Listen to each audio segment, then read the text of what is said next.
am ko sire mu no ena msa ko nya Methodist ni bia ono Methodist for mo penny back on na to say steward ana bibisa ono hwe ho no ano obi bie ba bi e wo ho na oton niska kra ho so na mas meto no ton mama 40 cedis in those days. Okay. Oh wow. Boga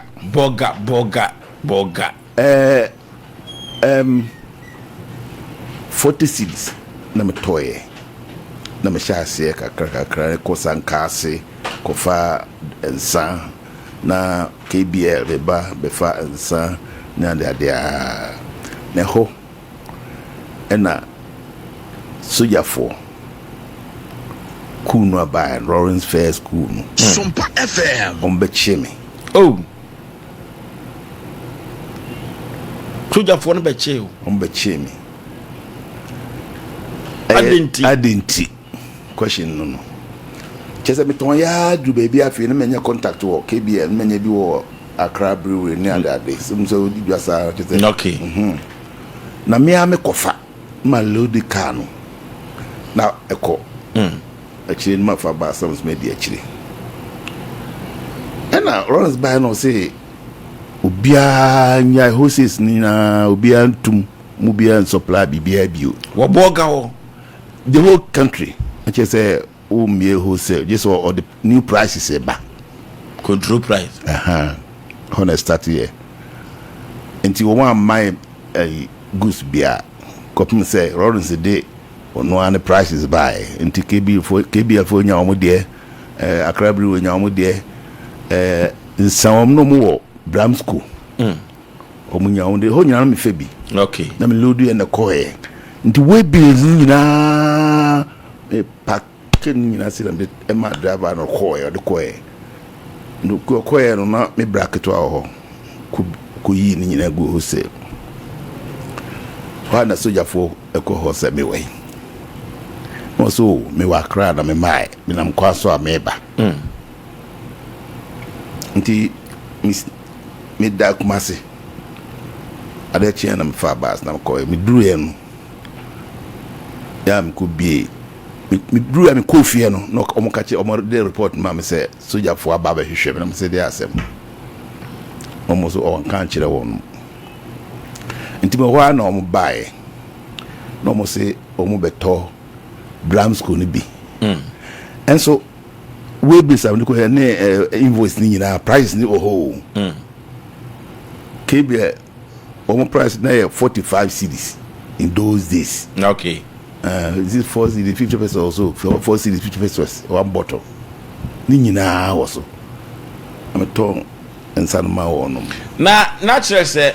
sa prices ni Jerry Rollins price aba no okay the first school no ntu bia ho kwan say ukona ukoton ukubi o store na oton so jet for buy say ya hen ha anya no kura ya chew nti o ma mbu nkutuje wo kota no so oh na me hwe awia mani nti am share space no me awia me hwe sa no mo de brand school no ba kutu ama no oh pom na me no ye no ma me nante me kotuje ani wiaye at the core police station SOMPA FM na kwawa ebese kwawa pa area minimum hapa kama chiro na je se wuduru police station na nanim awuro na chesma collapse oh say brand school to a bottle no so o ma me num nyina na ya me enkumo da sani eye kwa na je se wabo mabo akola se bama emre ndi police for no frɛ omo so omo fa omo nipa no wu into ombe fa me wo omo pick up bi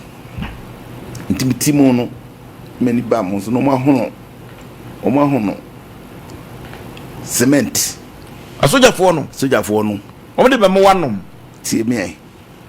omo ahono omo che me no omo che pani bi ka ho ba wa yam ga also omo so ndi waton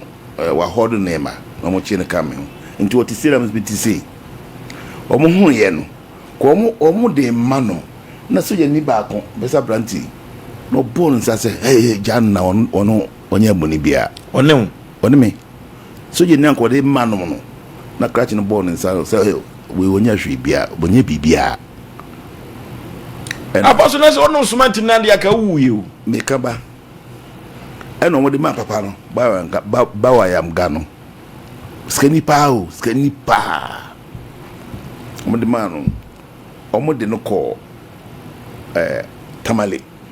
prisons oduru ha na cheze aye adwuma oduru ha na to owuye wow enti mi soje ni na bo soje ni ba ko nsa no ruade ma nyame na ma na yen sa because I mean eni se mi wu na me omo de ko wo barracks am kotina o ma metra ho a omo se sam me store no mu ba ho eni bibia ni ska ho nyina mo de koe am koye ne eni ensan no amaso abe omo ko no mu ono mo fa oh yeah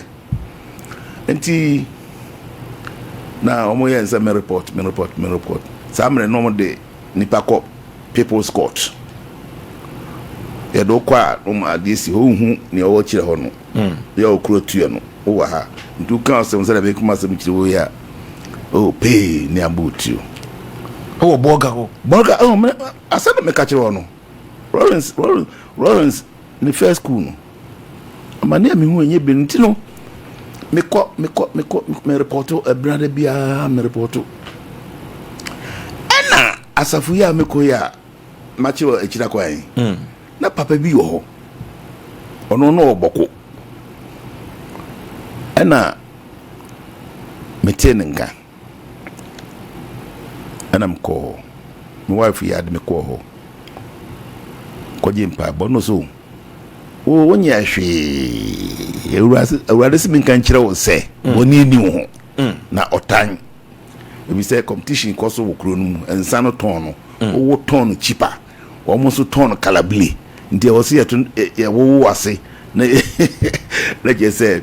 omo papa no kan ya no bompa ye ma me no se ko na let a fee Lawrence ho ba se nyao hey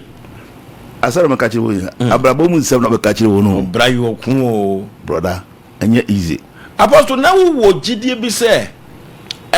fa ko anamko ye toto mo ano ne ebotuo ne ekun no na wo gidie bi se dako bi ko awoma that very day no ameko na me nsem ma he said ma kwato so be mpre 9 that very day no my wife wo kuma ko wo fufuo me die me ko na me say twa Guinness back guso pa me ko aku so no enna me fa sa sofo no ho say me ko je mpaye ama me kra because me nya boni bia so ti ase SOMPA FM wo say me ko da ikumia ma ko da din me ko na papa no Rollins the letter if he headquarters so na choose what you if you ebebo ko da eda omo patenting any donko sa soja for me no so muti ase I don't know e freba ko say patenting usa wini mu no menim no donko on de no fi mampo ha ya na sanko fu ka se de ani so a jai na de ofri mampo no na wonim se wo ye santini wonim but soja for samre no mo se enkoda no na she mpanimfo no ma no mo ye ku no nti enkoda na omo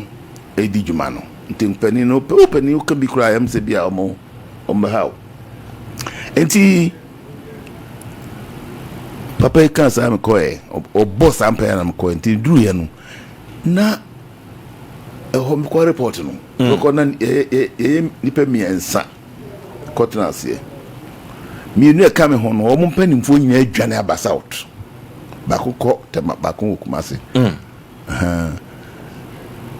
na o mo nkoda o mo no mo ye djuma ena ya che wo no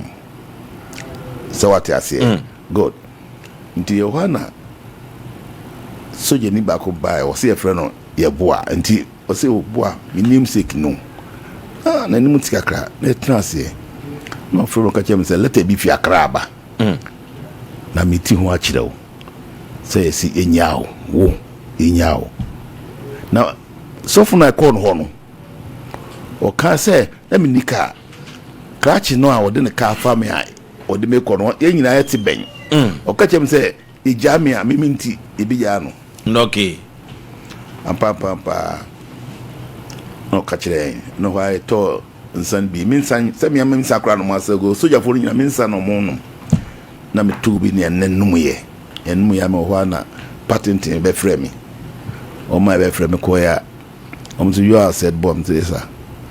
sata me nyeso fo na me committed this no say o tu me fo me nhwe kuro na me timu ni yie o mo na be wo ho na ni pem asep e wo kuro no mu me very very careful na mda na se na omo jame no ma me sane ye nti omo de letter no kire me na papa no sofo no ka kire me say letter be ba no na the red pen asan me din go for ekuku mo na me ko the red pen asan me din na the red pen asan driver no de be ko ye no emi nyina omo jae ena patenting edi si kai mo so ma me tina madam no ka no odi mi si ni kai mo say odi mi kofie so tiasia ena utia o hwe anko be hu odi mi dru fie no am ko yi VAT 69 so un bisa drink no hey ngora me no mo share VAT 69 mi yi full wa mano nam ko yi ba ko a ya ja o ma me no fie akra to e che no so no ya nam de ma na bi ja ko am ko e afutu odi ma me no so na we na se me story ahye no ta no so a ma me ko da me ja wife for we na ya she so no enti ensa me ko fa bio no so me ifia me timu na mbobo ibi wo park no so omo basisa ensa no koye no mo fa osika nyina no nyame adom so na wo kakra wo ho a wetumi di ato adwumadi so send ye na me sika nyina ni store ho okay ebi wo bank ene krum ho bank a me no ye adwuma nyina o mu se ba bia me sika no o mu nyina hu de course so nti o mo so masene ena me bie sa ayi no keji no me di a friend fridge esimu edi ko for workers nyina ba ho why is a park open and you be able no sanade afedi na price no ye ni yi price dada no a ana se wote so no dada no se fi company no ho na abase se o mo hu se enye above memton above control price ho na emum eye oten nti na ma o mu jame no na si ade ni bi wo krum ho bolga ho police ID ena se o de letter koe one koye wo sa say there be se o ma chi innocent person na okay one twitwaje wo one twaje mi madam pa no bia na phone bia e from bia na ha madam pa na se o de letter ko one no o mpeni pa o de letter ko e nti o de letter ko e no ena em se papa no ewurade yi kire papa we e wo bishi mu say this is what is going to happen enti ajami guso ame tuntot no akra ya ma to na ma ye kiba akra na ko for ntu be ya obia ba ho se me de na efu papa ton control price me wana be mu say akra chifu obia ba ho SOMPA na mu say I mean almost me ko for no mo ton sa no mo ko ho no mo ko save wo mo na eye ade ajupa so to say enti emijo wa denche ona ena omo no enti say papa ba ko sport mi no hu say abranti no frame me ko no say wa ko school da ana say o ma ko school ba nwie serious school no ma nwie na ku no see ba no am fi school mo man ko obi oni say me wa no say o fa na unu atwro tio nyame hira wa hu